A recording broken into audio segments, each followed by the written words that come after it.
Good morning. So today we are on our way to the airport. So what we're gonna do is we're gonna submit yung quiz, take-home quiz na binigay nila sa atin before. No, we need to answer before we can rent their planes. No? So I'll be renting with Edmonton Flying Club. And after that, if we're lucky, weather permitting, um, we're gonna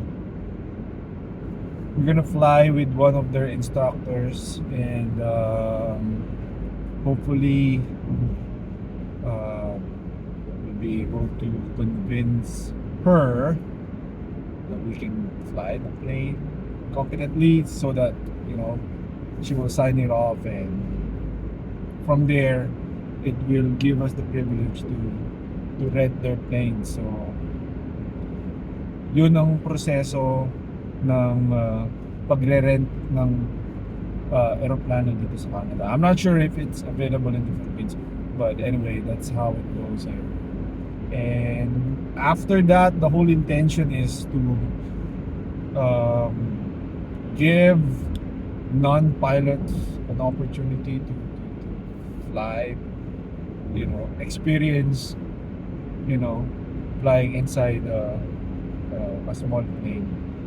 And mostly, ang bala ko is to offer flights, city tour to my friends and families and strangers, whoever wants to fly. So, yun. So we'll see, and this is gonna be the first of the many videos that we're gonna do, and hopefully we can force ourselves to be consistent about it. And yun lang. Ciao. Okay, so tapos na tayo we did our flight. So nandito sa yung resibo ng ginawa natin ngayon. Ito, we did the ground ng 1.5. Meron tayong ground briefing. Siyempre tinignan natin yung quiz na binigay nila sa atin, sinagutan natin, okay naman, masa naman. It's not perfect, pero pass. 1.5. Tatami na 1.5. Tapos ang flight natin was 1.3. Ang flight time natin is 1.3. Siyempre, babayaran mo rin yung instructor, ganun. Guess how much it cost me?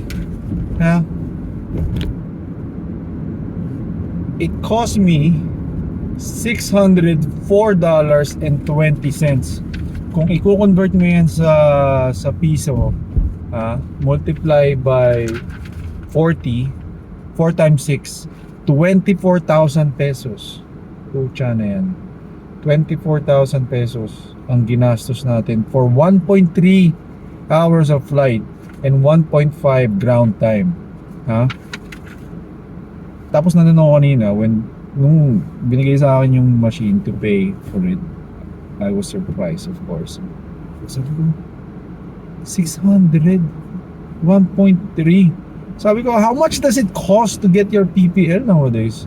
Sabi sa akin ng dispatch, she was working on her PPL, or she just finished her PPL. Sabi niya, it cost her like $30,000. $30,000 is 1.2 million pesos.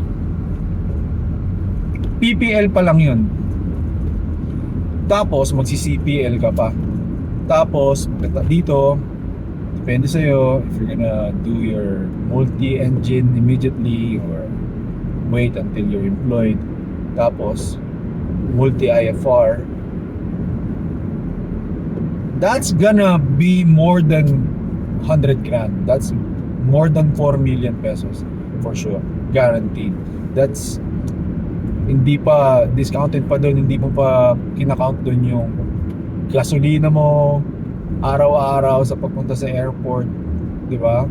Your travel and your food and other syempre you're gonna buy some stuff like courses. So it's not cheap. Aviation, being a pilot, was not cheap and definitely not cheaper now.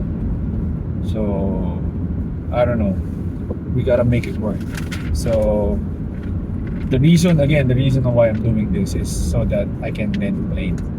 So I have this saying that anything luxury that you can rent is not worth buying.